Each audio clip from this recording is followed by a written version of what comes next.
வணக்கம். ஆகாஷவாணி.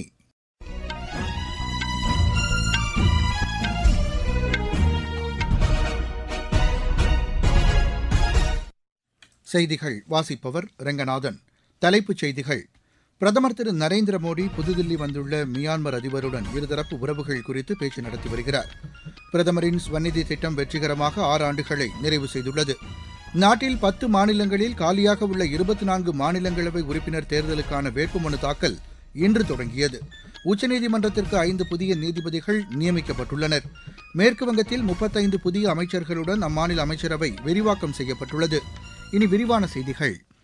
புதுதில்லி வந்துள்ள மியான்மர் அதிபர் திரு யூ மின் ஆங் இன்று பிரதமர் திரு நரேந்திர மோடியை சந்தித்து இருதரப்பு உறவுகள் குறித்து தற்போது பேச்சு நடத்தி வருகிறார்.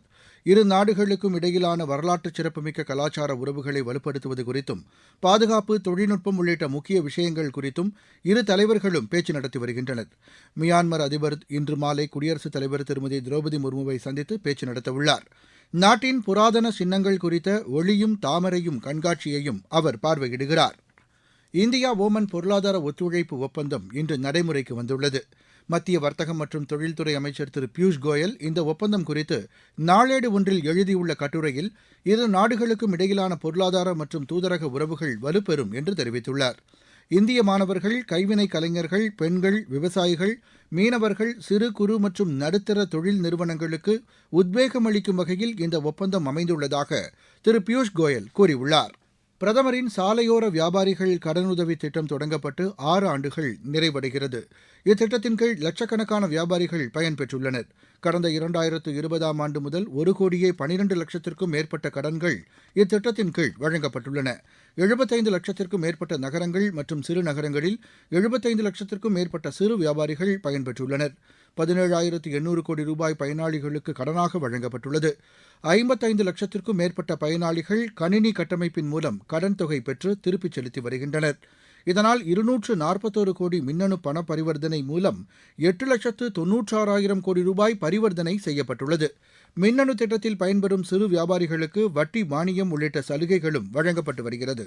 இத்திட்டம் ஏழை எளிய சிறு வியாபாரிகளின் வாழ்க்கை தரத்தை மேம்படுத்துவதில் முக்கிய பங்கு வகித்து வருவதை அடுத்து 2030ஆம் ஆண்டு மார்ச் மாதம் வரை நீட்டிக்கப்பட்டுள்ளது.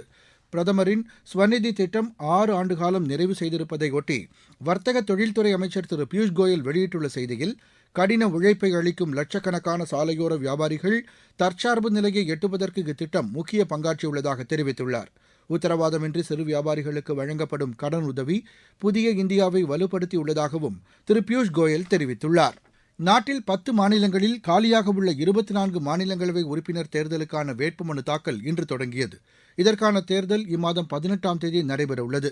இன்று வெளியிடப்பட்ட இதற்கான அறிவிக்கையில் ஆந்திர பிரதேஷ், கர்நாடகா, குஜராத் மாநிலங்களில் தலா 4 இடங்களுக்கும், ராஜஸ்தான், மத்திய பிரதேசத்தில் தலா 3 இடங்களுக்கும், ஜார்க்கண்டில் 2 இடங்களுக்கும், மணிப்பூர், மேகாலயா, அருணாச்சல பிரதேசம், மிசோரம் மாநிலங்களில் தலா 1 இடத்திற்கும் தேர்தல் நடைபெறவுள்ளது. மதசார்பற்ற ஜனதாதள தலைவர் திரு HD தேவகவுடா, பிஜேபி மூத்த தலைவர்கள் திரு ஜார்ஜ் குரியன், திரு ரவ்னீத் சிங், மாநிலங்களவை எதிர்க்கட்சித் தலைவர் திரு மல்லிகார்ஜுன கார்கே ஆகியோரின் பதவிக்காலம் முடிவடைய உள்ள நிலையில் இந்த தேர்தல் நடைபெறுகிறது. மகாராஷ்டிரா, தமிழ்நாடு மற்றும் ஒடிசா மாநிலங்களில் காலியாக உள்ள தலா 1 இடங்களுக்கு மாநிலங்களவை உறுப்பினர் இடைத்தேர்தலுக்கான வேட்புமனு தாக்கலும் இன்று தொடங்கியுள்ளது. மகாராஷ்டிராவில் துணை முதலமைச்சர் திரு சுனித்ரா அஜித் பவார், தமிழகத்தில் திரு சி வி சண்முகம், ஒடிசா பிஜு ஜனதாதள் உறுப்பினர் திரு தெபாஷிஷ் சமாண்ட்ரே ஆகியோர் மாநிலங்களவை உறுப்பினர் பதவியை ராஜினாமா செய்துள்ளதை அடுத்து அந்த இடங்களுக்கும் இதே கால அட்டவணைப்படி இடைத்தேர்தல் நடைபெறுகிறது. உச்சநீதிமன்றத்திற்கு 5 புதிய நீதிபதிகளை நியமிக்க குடியரசுத் தலைவர் ஒப்புதல் அளித்துள்ளதாக சட்டத்துறை இணையமைச்சர் திரு அர்ஜுன் ராம் மேக்வால் தெரிவித்துள்ளார். இது தொடர்பாக சமூக வலைதளத்தில் பதிவிட்டுள்ள அவர், உச்சநீதிமன்ற நீதிபதிகள் நியமனக் குழு பரிந்துரை செய்த 5 பேருக்கு ஒப்புதல் அளிக்கப்பட்டதாக தெரிவித்தார்.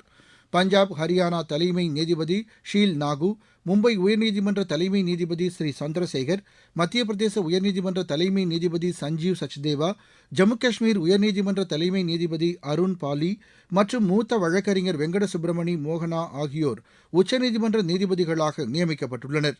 உச்சநீதிமன்ற தலைமை நீதிபதி சூரியகாந்த் தலைமையிலான நீதிபதி நியமனக் குழு இது தொடர்பாக கடந்த 27ஆம் தேதி இவர்களின் பெயர்களை பரிந்துரை செய்திருந்தது. உச்சநீதிமன்றத்தில் தற்போது 37 நீதிபதிகள் உள்ளனர். நீங்கள் கேட்டுக்கொண்டிருப்பது ஆகாஷவாணியின் செய்தி அறிக்கை. ஊரக ஊரக வளர்ச்சிக்கான புதிய அத்தியாயம். வளர்ச்சியடைந்த இந்தியாவிற்கான ஊரக வேலைவாய்ப்பு உறுதி மற்றும் வாழ்வாதார சட்டம் ஜூலை மாதம் 1ஆம் தேதி முதல் செயல்பாட்டுக்கு வருகிறது. இந்த சட்டம் வருடத்திற்கு 125 நாட்கள் வேலையை உறுதி செய்கிறது. இதில் வாரந்தோறும் ஊதியம் வழங்கப்படுவது கட்டாயமாக்கப்பட்டுள்ளது. பணி முடிந்த 15 நாட்களுக்குள் ஊதியம் வழங்குவதை உறுதி செய்வதற்கான அம்சங்களும் இதில் இடம்பெற்றுள்ளன. ஊதியம் காலதாமதமாக வழங்கப்பட்டால் அதற்கான இழப்பீட்டுத் தொகைக்கும் இதில் வகை செய்யப்பட்டுள்ளது. வளர்ச்சியடைந்த இந்தியாவிற்கான பயணத்தில் மோடி அரசு தொடரும் சீர்திருத்த நடவடிக்கைகள்.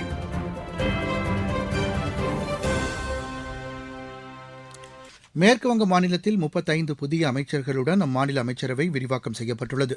கொல்கத்தாவில் மக்கள் மாளிகையில் நடைபெற்ற நிகழ்ச்சியில் ஆளுநர் திரு ஆர் என் ரவி புதிய அமைச்சர்களுக்கு பதவிப் பிரமாணமும் ரகசிய காப்புறுதியும் செய்து வைத்தார்.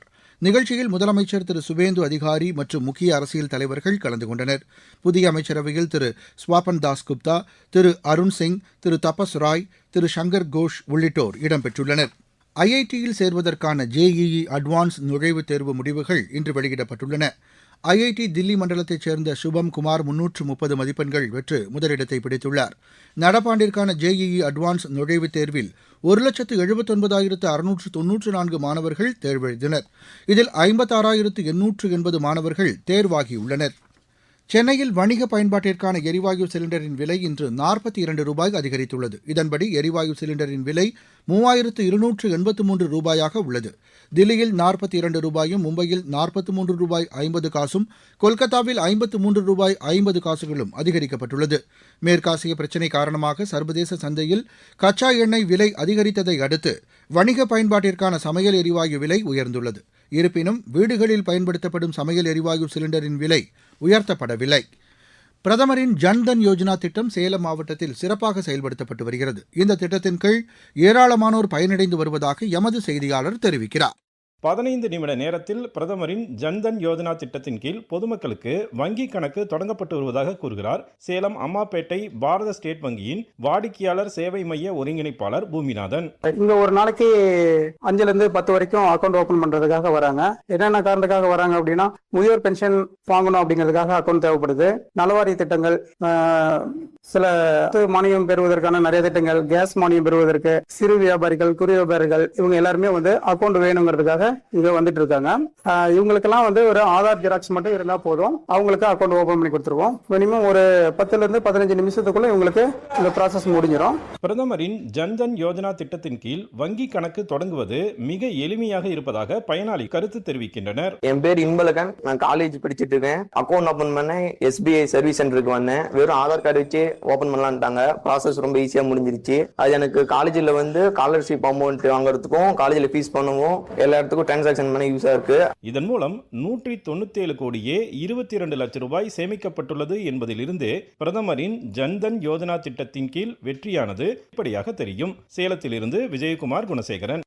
ஈரான் நாட்டின் ரேடார் மற்றும் ட்ரோன் கட்டுப்பாட்டு மையங்களை குறிவைத்து அமெரிக்கா வான்வழி தாக்குதலை தொடங்கியுள்ளது.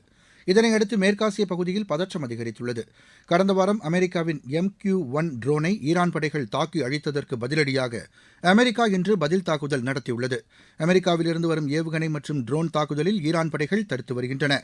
அமெரிக்காவின் தாக்குதலை தடுக்கும் நடவடிக்கையை மட்டுமே ஈரான் நடத்தி வருவதாகவும், பொதுமக்கள் அரசு அறிவிக்கும் பாதுகாப்பு வழிமுறைகளை கடைபிடிக்குமாறும் அந்நாட்டு அரசு கேட்டுக் கொண்டுள்ளது.